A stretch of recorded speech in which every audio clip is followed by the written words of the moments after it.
कहानी की शुरुआत होती है एक सीक्रेट एजेंसी से, जहां छोटे छोटे बच्चों को दिखाया जाता है।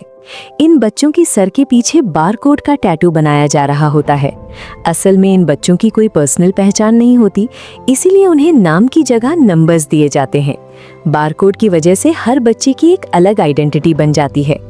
इन्हीं बच्चों के दरमियान हमें एक लड़का नजर आता है जो हाथ में पिस्टल लिए खड़ा होता है।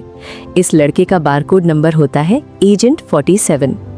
इन बच्चों को बचपन से ही इतनी खतरनाक ट्रेनिंग दी जाती है कि बड़े होकर ये दुनिया के सबसे डेंजरस हिटमैन बन जाते हैं।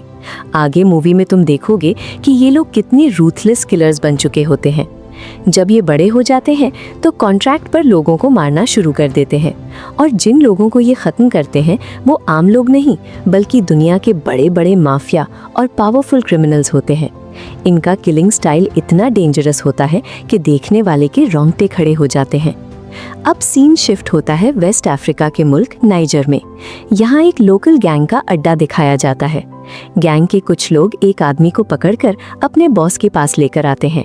वो उस आदमी को बॉस के कमरे में ले जाकर एक हैंगर से लटका देते हैं, लेकिन बदकिस्मती से वो गैंग के हाथ लग चुका है। थोड़ी देर बाद गैंग का लीडर वहाँ आता है। वो एक कपड़ा ओढ़ता है और फिर अपने आदमी से एक बड़ी तलवार जैसी कटलेस मांगता है। वो स्पाई से गुस्से में पूछता है, सच बता, तुझे यहाँ किसने भेजा है? लेकिन स्पाई खामोश रहता है। ये देखकर लीडर गुस्से में आता है और एक ही वार में उसका हाथ काट देता है। अब जैसे ही वो उसकी गर्दन काटने वाला होता है, उसकी नज़र स्पाई की गर्दन पर पड़े कुछ स्टिचेस पर पड़ती है। वो हैरान होकर पूछता है, ये तेरी गर्दन पर निशान कैसा है? स्पाई दर्द से तड़पते हुए बताता है कि उसकी गर्दन से लेकर पेट तक एक बॉम्ब इम्प्लांट किया गया है। ये सुनते ही लीडर और गैंग के सब लोग घबरा जाते हैं और भागने लगते हैं।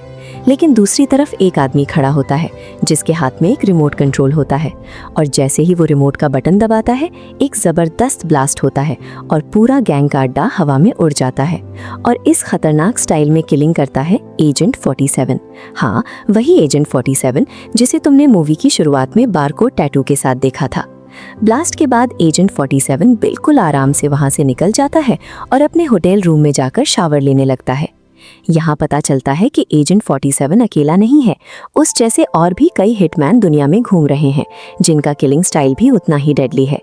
शावर के बाद वो एक होटल में आता है और अपनी गन को आइस क्यूब्स के अंदर फ्रिज में छुपा देता है।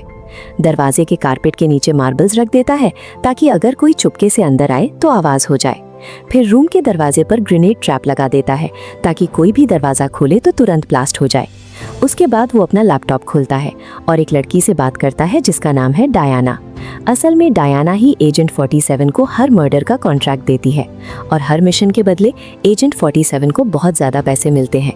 लेकिन टारगेट कौन होगा और किलिंग कैसे होगी, ये सब पेमेंट पर डिपेंड करता है। इस बार डायना उसे बताती है कि उसका नेक्स्ट टारगेट है फ्रांस का प्रेसिडेंट बेलिकॉफ, और इस मिशन के लिए उसे 3 गुना ज़्यादा पैसे मिलने वाले हैं। लेकिन दूसरी तरफ एक और कहानी चल रही होती है। वेस्ट अफ्रीका में हुई उस ब्लास्ट की इन्वेस्टिगेशन करते हुए एक FBI ऑफिसर माइक वहां पहुंच चुका होता है। माइक को पूरा यकीन होता है कि ये काम सिर्फ एक ही आदमी कर सकता है, और वो है एजेंट 47। यहाँ पता चलता है कि माइक पिछले 20 साल से एजेंट 47 को पकड़ने की कोशिश कर रहा है, लेकिन कभी कामयाब नहीं हो पाया। लोगों का मानना है कि एजेंट 47 को जिंदा पकड़ना नामुमकिन है, लेकिन माइक को अब भी उम्मीद है कि एक दिन वो उसे जरूर पकड़ लेगा। अब वापस आते हैं एजेंट 47 की तरफ। वो अपने रूम में डायना से मिशन की डिटेल समझ रहा होता है। डायना उसे बताती है कि इस बार प्रेसिडेंट बेलिकॉफ को सबके सामने खत्म करना होगा, क्योंकि कॉन्ट्रैक्ट देने वाले की यही डिमांड है। मिशन समझने के बाद अगले दिन एजेंट 47 सीधा फ्रांस के प्रेसिडेंट बेलिकॉफ के एक बड़े कॉन्फ्रेंस में पहुंच जाता है। प्रेसिडेंट अपने हजारों सपोर्टर्स और टाइट सिक्योरिटी के दरमियान स्टेज की तरफ बढ़ रहा होता है, लेकिन उसी वक्त अचानक दूर से एक स्नाइपर शॉट चलता है और प्रेसिडेंट का सर उड़ जाता है। ये शॉट लिया होता है एजेंट 47 ने, और वो भी तकरीबन 3 किलोमीटर दूर एक बिल्डिंग की छत से। शॉट के तुरंत बाद एजेंट 47 वहां एक ब्लास्ट कर देता है ताकि सिक्योरिटी को लगे कि स्नाइपर भी ब्लास्ट में मर गया है। इस तरह सबको ये लगता है कि किलर खुद ही मर चुका है, और इसी कंफ्यूजन का फायदा उठाकर एजेंट 47 पीछे के रास्ते से आराम से वहां से निकल जाता है। लेकिन जब एजेंट 47 घर लौट रहा होता है तो उसके फोन पर डायना का मैसेज आता है। वो फौरन उससे कांटेक्ट करता है। डायना उसे बताती है कि किसी ने उसे बिल्डिंग से निकलते हुए देख लिया है। डायना उसे एक लड़की की फोटो भेजती है और बताती है कि उसका नाम नीका है। इसीलिए एजेंट 47 का नेक्स्ट काम है इस लड़की को ढूंढकर खत्म कर देना। एजेंट 47 उस एड्रेस पर पहुंच जाता है जहां नीका रहती होती है और वो दूर से ही उसे देख लेता है। अब वो अपनी रिवॉल्वर निकालकर धीरे धीरे उसकी तरफ बढ़ने लगता है, लेकिन अचानक उसके पास खड़ा एक आदमी स्नाइपर शॉट से मर जाता है। ये शॉट किसी और हिटमैन ने लिया होता है। यहाँ एजेंट 47 को समझ आता है कि असली प्लान कुछ और था। प्रेसिडेंट को मरवाने के बाद असल में एजेंट 47 को ही खत्म करना था ताकि कोई सबूत ना रहे। ये बात समझते ही एजेंट 47 नीका को नहीं मारता और सीधा अपने होटल वापस लौट जाता है। लेकिन वहाँ उसे जिंदगी का सबसे बड़ा शौक मिलता है। लैपटॉप खोलते ही डायना उसे एक वीडियो भेजती है जिसमें फ्रांस का प्रेसिडेंट बेलिकॉफ जिंदा खड़ा प्रेस कॉन्फ्रेंस कर रहा होता है। ये देखकर एजेंट 47 हैरान रह जाता है। वो सोचता है कि उसका निशाना कभी गलत नहीं होता, फिर ये कैसे मुमकिन है कि प्रेसिडेंट जिंदा हो। इसी दौरान डायना का कॉल आता है। वो बताती है कि FBI एजेंट्स उसकी लोकेशन ट्रेस कर चुके हैं और अब उसके होटल की तरफ आ रहे हैं, इसीलिए एजेंट 47 को फौरन वहां से निकलना होगा। उधर FBI ऑफिसर माइक भी CCTV फुटेज एनालाइज करते हुए एजेंट 47 को आइडेंटिफाई कर लेता है और अब पूरी टीम के साथ होटल को घेर लेता है। जैसे ही कमांडोज एजेंट 47 की रूम के दरवाजे तक पहुंचते हैं, कारपेट के नीचे रखे मार्बल्स टूटने की आवाज आती है। ये सिग्नल मिलते ही एजेंट 47 विंडो तोड़कर नीचे जंप कर जाता है। कमांडोज दरवाजा तोड़कर अंदर घुसते हैं और उसी वक्त ग्रेनेड ट्रैप एक्टिवेट हो जाता है। एक जबरदस्त ब्लास्ट होता है और पूरी कमांडो टीम उड़ जाती है। एजेंट 47 फ्रिज से आइस क्यूब्स के अंदर छुपाई हुई अपनी कस्टम गन निकालता है और बिल्डिंग से निकलने लगता है। जो भी उसके सामने आता है वो उसे गोली मारकर रास्ते से हटा देता है। जब उसकी गोलियां खत्म होने लगती हैं तो वो लिफ्ट के ऊपर चढ़ जाता है। माइक इस बात को समझ जाता है और कमांडोज को लिफ्ट में भेज देता है, लेकिन एजेंट 47 ऊपर से फायरिंग करके सबको खत्म कर देता है। आखिर में उसका सामना खुद FBI ऑफिसर माइक से होता है, लेकिन एजेंट 47 उसे भी चकमा देकर बिल्डिंग से कूदकर पानी में गिर जाता है और वहां से बच निकलता है। इस मिशन के बाद माइक का असिस्टेंट जब लिफ्ट तक पहुंचता है तो वहां सब कमांडोज की लाशें पड़ी होती हैं। मिशन पूरी तरह फेल हो चुका होता है। थोड़ी देर बाद इंटरपोल का एक ऑफिसर मार्कोव भी वहां पहुंच जाता है। वो माइक को ताना मारता है कि एक सिंपल हिटमैन को नहीं पकड़ सके तो बड़े क्रिमिनल्स का क्या करोगे।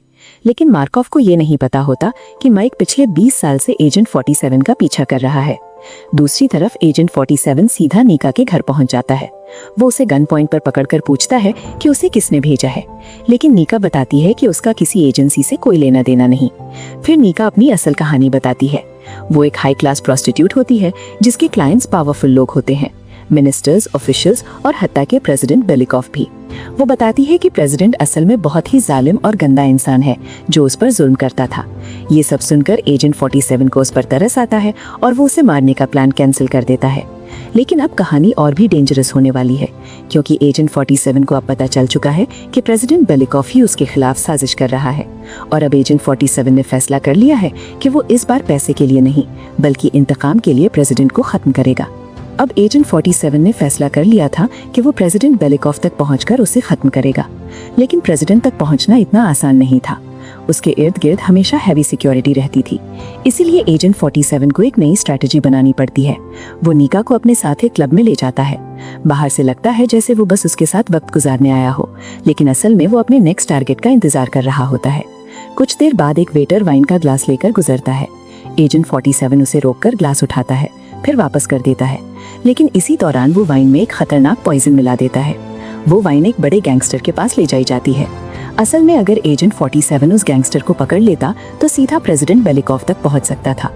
थोड़ी देर बाद वाइन पीने के बाद गैंगस्टर को गले में जलन महसूस होने लगती है और वो वॉशरूम की तरफ चला जाता है। एजेंट 47 भी उसके पीछे वॉशरूम की तरफ बढ़ता है, लेकिन वॉशरूम के बाहर गैंगस्टर के बॉडीगार्ड्स खड़े होते हैं। वो एजेंट 47 की पूरी बॉडी सर्च करते हैं और फिर उसे अंदर जाने देते हैं। अंदर जाकर एजेंट 47 एक टॉयलेट टैंक के अंदर छुपाया हुआ पिस्टल और सिरिंज निकालता है। ये वेपन्स उसने पहले ही वहां छुपा दिए थे। फिर वो साइलेंसर लगाता है और बाहर निकलकर पहले बॉडीगार्ड्स को खत्म करता है। उसके बाद गैंगस्टर के गले में पॉइजन का इंजेक्शन लगा देता है। गैंगस्टर दर्द से तड़पने लगता है। तब एजेंट 47 उससे पूछता है कि प्रेसिडेंट बेलिकॉफ तक पहुंचने का रास्ता क्या है। दर्द से मजबूर होकर गैंगस्टर बता देता है कि अगर किसी को प्रेसिडेंट तक पहुंचना है तो उससे पहले उसके छोटे भाई हेनरी बेलिकॉफ तक पहुंचना पड़ेगा, क्योंकि प्रेसिडेंट तक डायरेक्ट एक्सेस सिर्फ हेनरी के जरिए मिल सकता है। ये इन्फॉर्मेशन मिलते ही एजेंट 47 गैंगस्टर और उसके बाकी बॉडीगार्ड्स को खत्म कर देता है और वापस क्लब में आकर बिल्कुल नॉर्मल बिहेव करता है, जैसे कुछ हुआ ही नहीं हो। उसके बाद वो नीका को लेकर वहां से निकल जाता है। उस रात एजेंट 47 नीका को अपने रूम में छोड़कर एक वेपन्स बॉक्स के साथ हेनरी बेलिकॉफ के घर पहुंचता है। गेट पर सिक्योरिटी उसे रोक लेती है, लेकिन वो बताता है कि वो हेनरी के साथ वेपन्स डील करने आया है। सिक्योरिटी चेकिंग के बाद उसे अंदर जाने देती है। अंदर हेनरी बेलिकॉफ ऐशो आराम की जिंदगी जी रहा होता है। वो एजेंट 47 से कहता है कि अपने वेपन्स दिखाओ। एजेंट 47 अपने बैग से एक एक करके वेपन्स टेबल पर रख देता है। हेनरी उन्हें देखकर मजाक उड़ाता है और कहता है कि ये सब चाइनीज टॉयज हैं।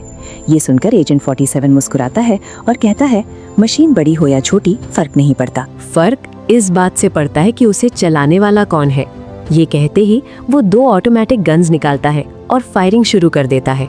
कुछ ही सेकंड्स में हेनरी के सारे गार्ड्स मर जाते हैं। फिर एजेंट 47 हेनरी को पकड़कर पूछता है कि प्रेसिडेंट बेलिकॉफ तक कैसे पहुंच सकता है। हेनरी बताता है कि प्रेसिडेंट तक पहुंचने के लिए इंटरपोल ऑफिसर मार्कॉफ की मदद लेनी पड़ेगी। ये सुनते ही एजेंट 47 को समझ आ जाता है कि मार्कॉफ भी इस साजिश का हिस्सा है। ये जानकर एजेंट 47 हेनरी के सर पर गोली मारकर उसे खत्म कर देता है।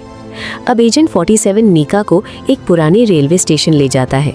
वो उसे यहाँ से दूर भेजना चाहता है ताकि जब वो प्रेसिडेंट के खिलाफ फाइनल मिशन पर जाए तो नीका सेफ रहे। स्टेशन पर एजेंट 47 पहली बार नीका से कहता है कि वो उससे प्यार करता है। वो वादा करता है कि अपना सबसे इम्पोर्टेंट मिशन पूरा करके वापस आएगा। इधर प्रेसिडेंट बेलिकॉफ को पता चल जाता है कि उसका भाई हेनरी मर चुका है। गुस्से में वो इंटरपोल ऑफिसर मार्कॉफ को बुलाता है और कहता है कि 24 घंटे के अंदर उसके भाई की बॉडी मॉर्ग में होनी चाहिए। लेकिन मार्कॉफ को ये नहीं पता होता कि एजेंट 47 उसके पीछे आ चुका है। रास्ते में एजेंट 47 मार्कॉफ को पकड़ लेता है और उसे एक बाथरूम में बांध देता है। उसके हाथ में एक वॉकी टॉकी देकर कहता है कि 30 मिनट बाद उसकी टीम का स्नाइपर प्रेसिडेंट पर फायर करेगा।